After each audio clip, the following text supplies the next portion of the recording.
Welcome to the Human Capital Innovations Podcast, your go-to source for personal, professional, and organizational growth and development. We hope you tune in often for all things people management, organizational development and change, organizational leadership, and social impact related. Maximize your personal and organizational potential with Human Capital Innovations Podcast.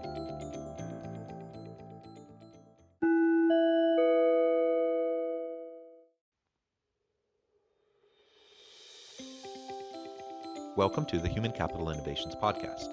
In this HCI podcast episode, I talk with Shonna Waters about uncertainty, resilience, and employee well-being.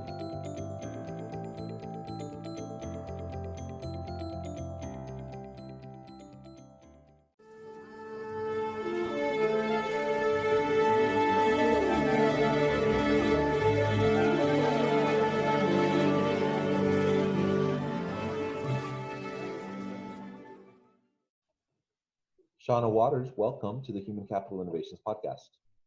Thank you, John. I'm happy to be here. Yeah, we've been preparing for this for a while, and it's fun to finally get a chance to connect. And it was a lot of fun as I, was just looking into your background, looking over your bio and LinkedIn and everything, and just getting a better sense of your professional trajectory. And we have a lot of overlap. We're both PhDs. My PhD's in sociology of work. You're a PhD in industrial organizational psychology. We both do a lot of work in this HR, people development, kind of coaching space. And anyways, I always find it fun when I find people who are doing similar types of things with similar but slightly different backgrounds. So anyways, I think definitely. That's great. As we get started, before we launch into our conversation, I just wanted to share Shonna's bio with everybody. So Better Up VP of Behavioral Science, Shonna Waters, is a PhD and associate certified coach who has worked with leaders and as a consultant and coach for over 20 years. Shonna helps individuals, teams, organizations, and systems realize their full potential. Shonna draws on an extensive knowledge base in project management, personnel selection and assessment, organizational assessment and development, change management, and strategic human resources to build sustainable and effective organizations.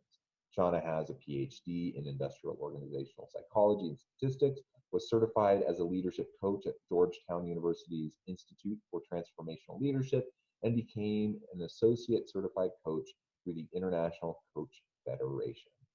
Again, awesome. Pretty much everything that you do and are interested in are the exact same kinds of things that I'm involved in and that I'm super interested in. So I think we'll have a great conversation. And today we're going to be focusing on uncertain times and how that translates to employee well-being in the workplace and how we can foster greater resilience within our people, but also within our leadership teams within organizations. As we get started today, is there anything else you would like to share by way of personal background or context for listeners? And then we'll launch in. Yeah, well, John, you did the awesome, complete and always slightly embarrassing coverage of my professional career. So thank you for that. I guess what I'll add there is just, on the personal side of things, I'm also a mom of 3 girls ranging in age from 8 months. So yes, that's a COVID baby in February. All the way to my oldest will be 11 next year. And so virtual schooling and all the things associated with that.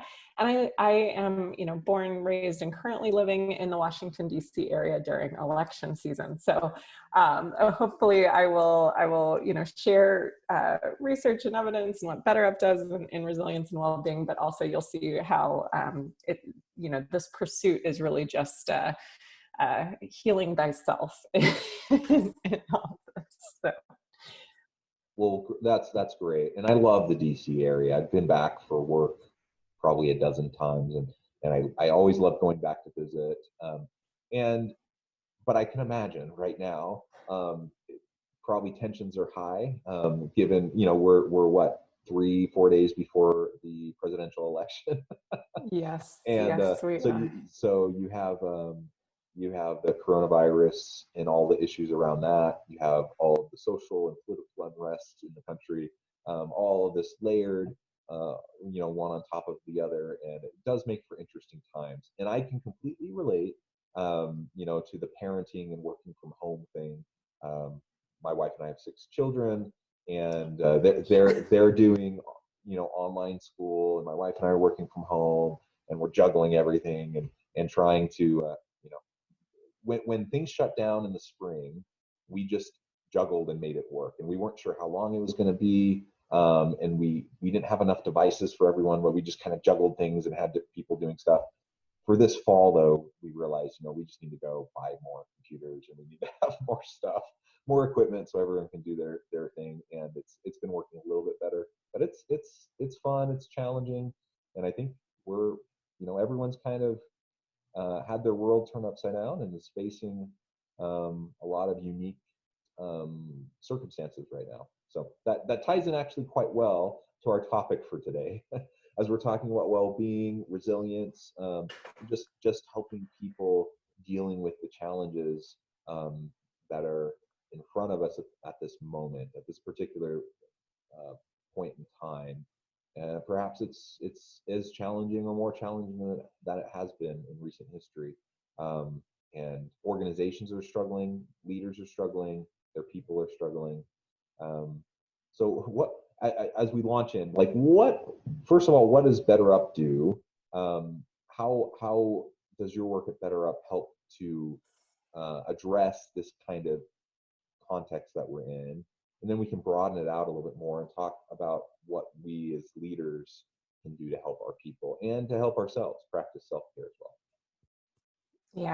Yeah, definitely. I think you're right. This is a really interesting point in history where it's never been clearer than it is today that change and stress are happening at multiple levels. It's the macro environment, it's organizational, and it's personal. And I think what's really interesting about where we are today in history is that, it's always been the case that those things were all interconnected, but if we don't realize that now, we probably never will, as there's literally no boundaries between our work lives and our home lives. So, at BetterUp, we are a mobile-based professional coaching company, and we work with some of the world's most recognizable brands, companies like Salesforce, Genentech, and Mars, to provide coaching to employees at any level. And so, what's unique about us is that we combine that with that world-class coaching with also AI technology and behavioral science, so that we can really drive outcomes like well-being and effectiveness for the whole workforce. So, that's great, and important work, addressing an important gap. So I think that's great. So now let's zoom out a little bit and talk a little bit more big picture about the current context, how it relates to employee well-being and resilience, and what can we start to do. I do think people have been, we're 8 months into this, right? So people have been thinking along these lines, but there's also pandemic fatigue happening, and so even people who are functioning fairly well for an extended period of time, their energy and motivation might be waning. Perhaps, as we're in the third wave of spikes of cases, communities, are dealing with health risks, even heightened health risks, more so than they had before. So how do we handle this?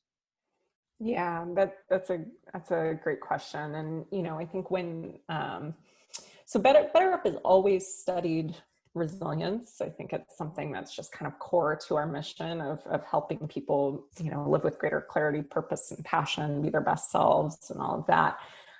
But when COVID hit, we decided to double down on research related to resilience and how to foster it, outcomes of resilience for organizations. And one of the things we found was that mental, physical, and social well-being are really key to building individual resilience. And I think that's something that we probably all know that at some level, But when you see the numbers around it, and it's, you know, the most resilient individuals are 40% more physically active. You know, they have better quality sleep. They have 20% more social support.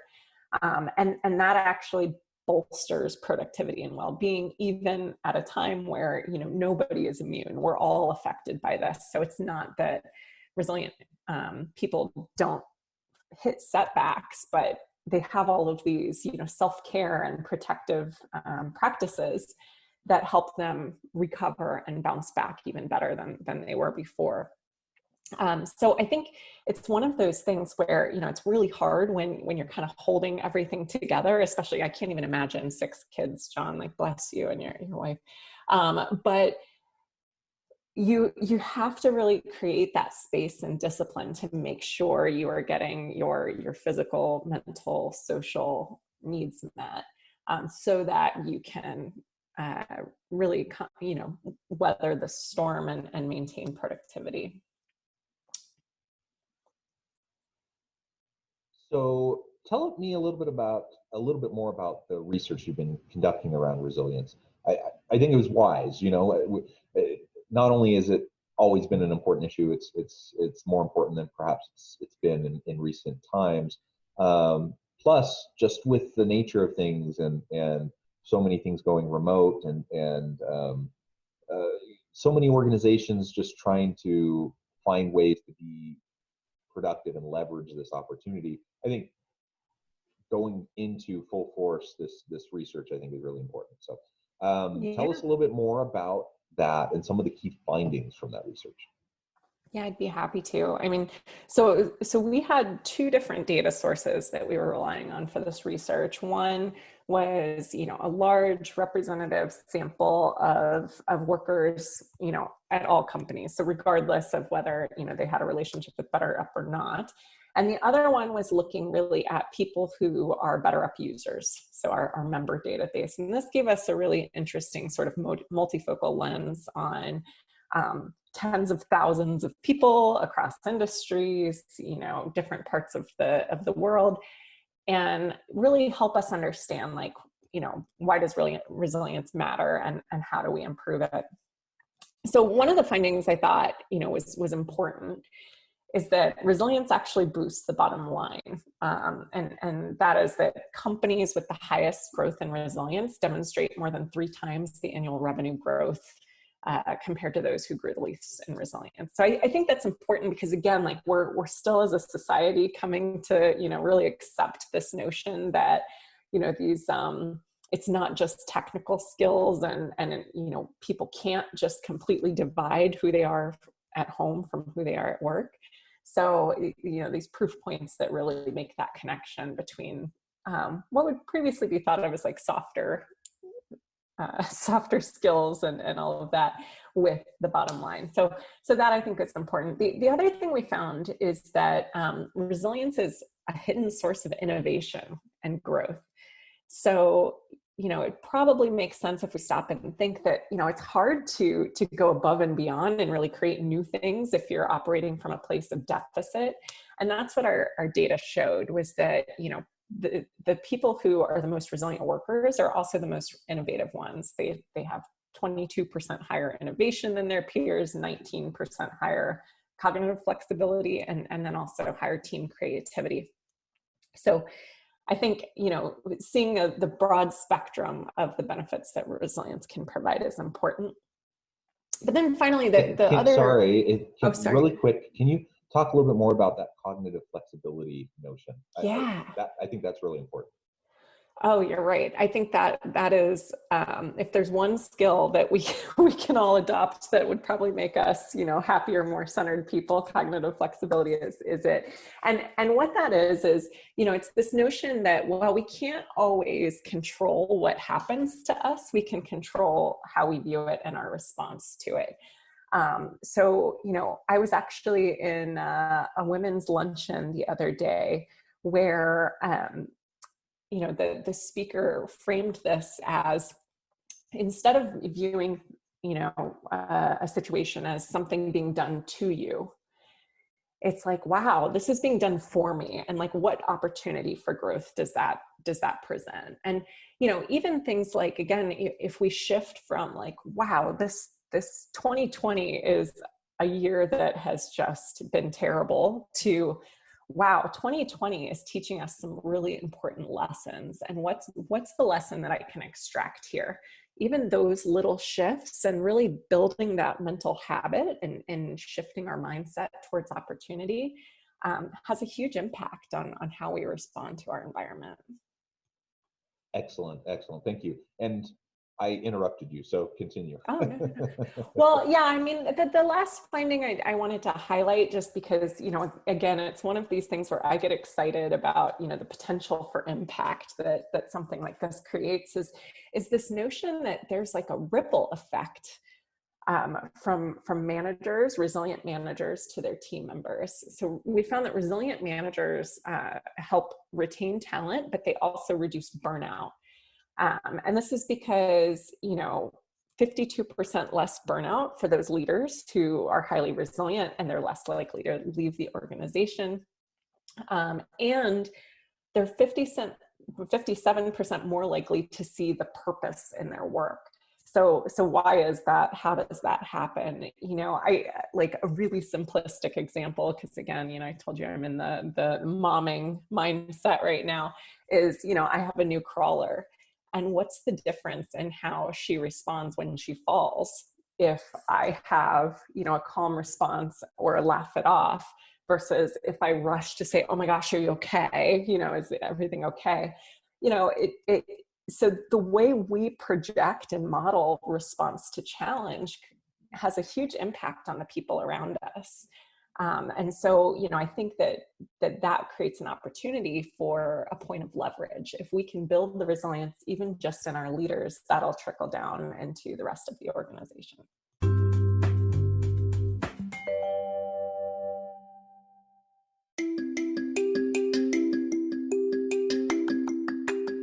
I'm excited to announce the publication of my new book from HCI Press, Bluer Than Indigo Leadership: The Journey of Becoming a Truly Remarkable Leader.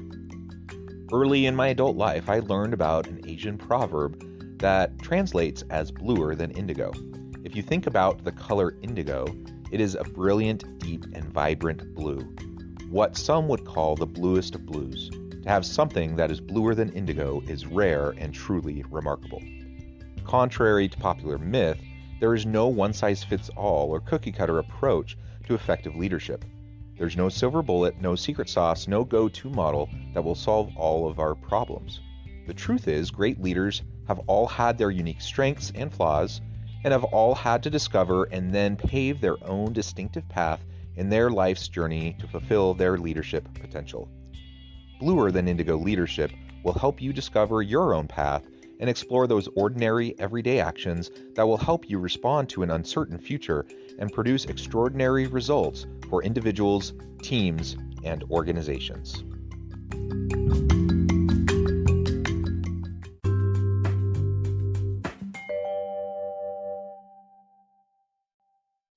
Yeah, and I want to come back to that trickle down here in just a moment. But thank you for sharing some of those key findings, and what tremendous outcomes for organizations, right? Everything that you just mentioned, specifically aligned with what organizations are most interested in. And so I think I say that, I emphasize that, because sometimes we think talking about employee wellness, well-being, resilience, empowerment issues, we think, oh, that's nice. It's a nice to have, but it's not necessary. And in times of where we're dealing with difficult fiscal issues, and maybe we're struggling to make payroll, investment in people often is one of the first things to get cut, and we just kind of expect people to do more with less, and that's just not sustainable. And so, you're framing everything back to how it impacts performance, how it impacts the health of the organization, how it helps the bottom line. Those are some terrific statistics that you just shared. And it's a good reminder to all of us and anyone listening that this isn't just a warm, fuzzy, kind of fluffy kind of thing we're talking about. This is real people.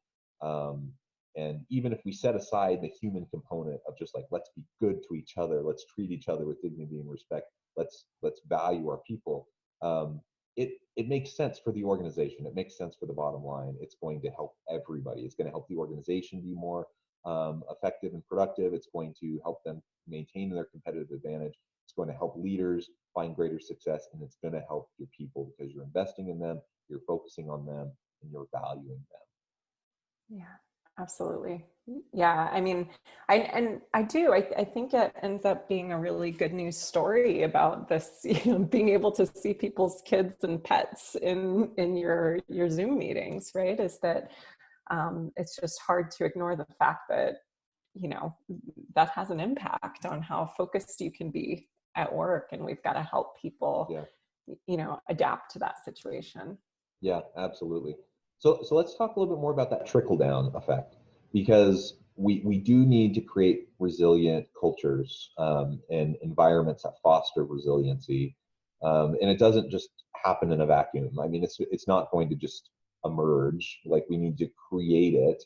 And so let's talk about how we do that and how leaders can start to model things in a way that can then translate down the line to their reports and even the frontline workers.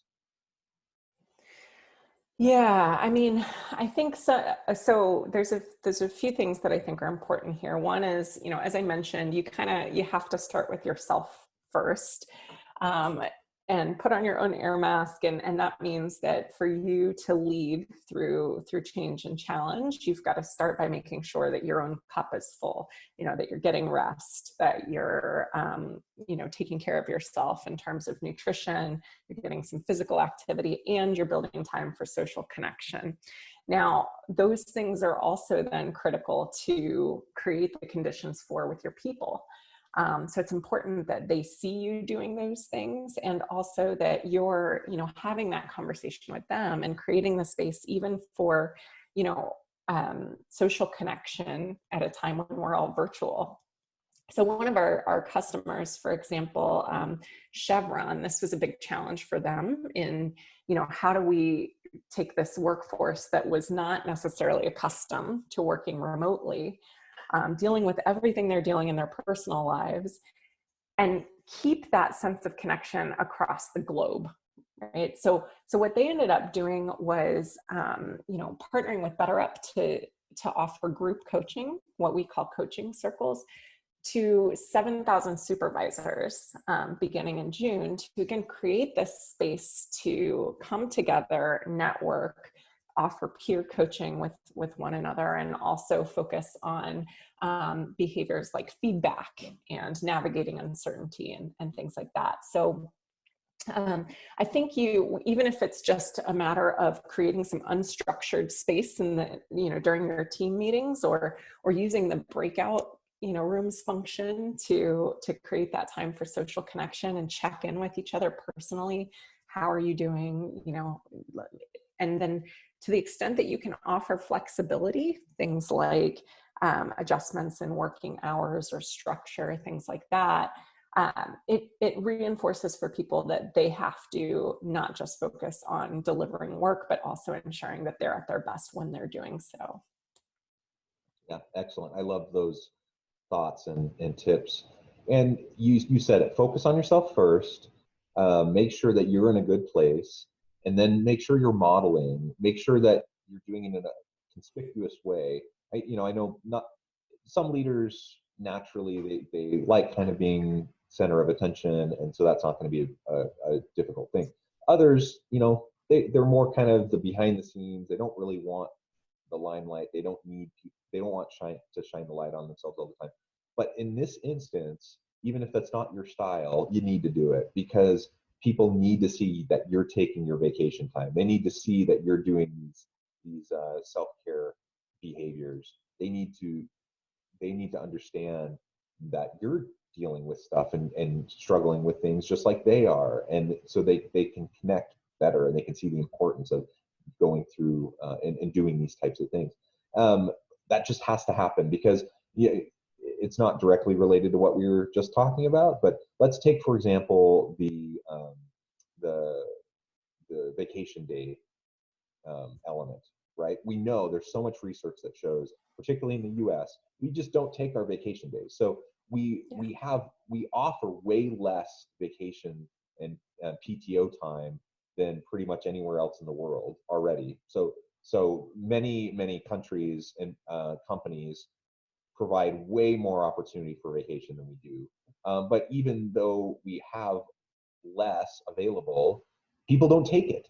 They just don't take it. And so, and it's one thing for an organization to say, we encourage you, we're offering this as a benefit, we want you to take your vacation time. That's nice. But if I'm reporting to a boss who I see doesn't take their time, or they find little ways to ding people who do take vacation time, then of course I'm not going to be as inclined to take my vacation time. And I know we're in a pandemic. I know we can't travel. Maybe we had a destination we wanted to go, fly off to Europe and do something really cool. We can't do that right now. That doesn't mean we don't need vacation time. We still need time to reset, to allow ourselves to decompress. And leaders have to model that. If they don't, it doesn't matter what they say, people aren't going to utilize that time. Yeah, you're so right. And I think it's one of those things where as a leader, especially a senior leader, it's really easy to get into sort of the savior mindset of like, well, I do want you guys to do it, but I can't, because, you feel such immense responsibility and there's pressure to, especially when there's chaos and crisis, to kind of just keep charging through. And in fact, there's been some research that shows that it's actually at the most senior levels of leadership right now where burnout is becoming the highest, because people aren't taking that time off and recharging. And so, I think it's twofold. Like, yes, there's always that self-preservation aspect of like, I can't serve others if I'm not in a good place myself.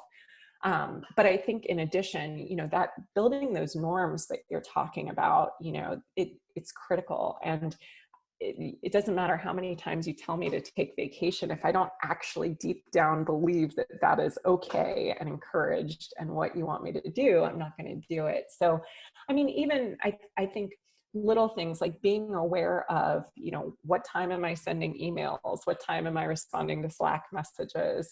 Am I sharing back to the group when I did take time off, even if it was a staycation, and talk about that in a way. So not seeing it as being out in the limelight or being up front, but like, how can I be in service and empower, the behaviors I'm hoping to see in self-care in others through, being vulnerable and sharing that myself.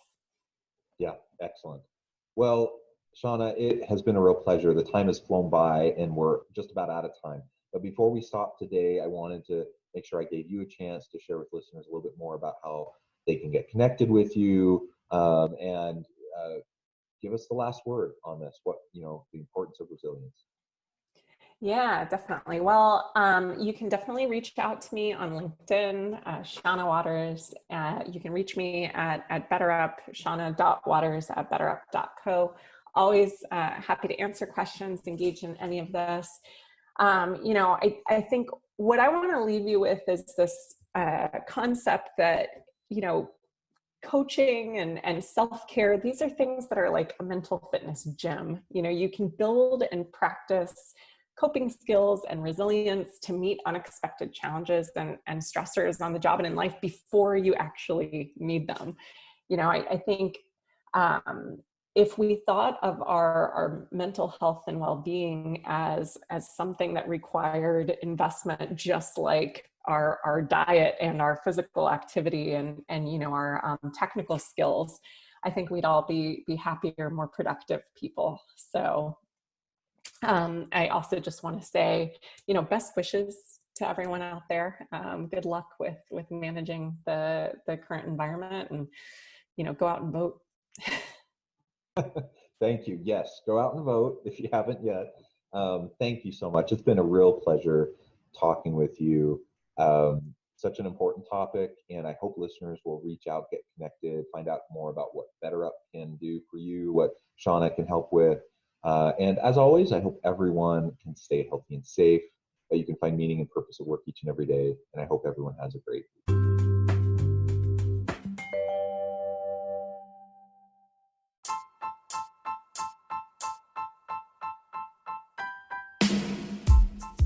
The alchemy of truly remarkable leadership. Ordinary, everyday actions that produce extraordinary results. Consider how the nature of work has shifted over the past 50 years. With increased globalization, rapid technological advancement, and the shift in economic composition, the average job of today looks very different than the average job of 50 years ago. What will the jobs and organizations of tomorrow look like? Moreover, what does this all mean for organizational leaders? What are the core competencies and capabilities of organizations and their leadership that are prepared for continued disruption and geopolitical and socioeconomic shifts? Regardless of what the future holds, increasingly, leaders need to be socially minded, data-driven, decisive, champions of talent, and disruptors of the traditional notions of leadership, teams, organizations, and work. The alchemy of truly remarkable leadership will help you to explore your own leadership competencies and capabilities and consider ways to apply and implement them into your workplace and personal life.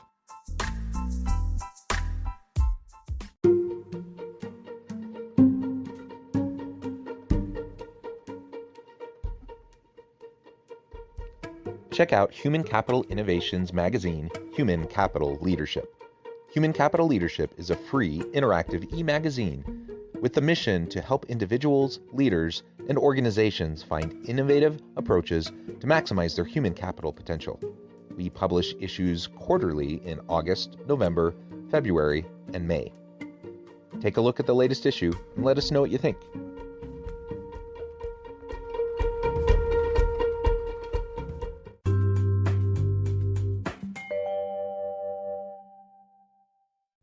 Thanks again for joining us for this episode of the Human Capital Innovations Podcast. I hope you stay healthy and safe and that you have a great week.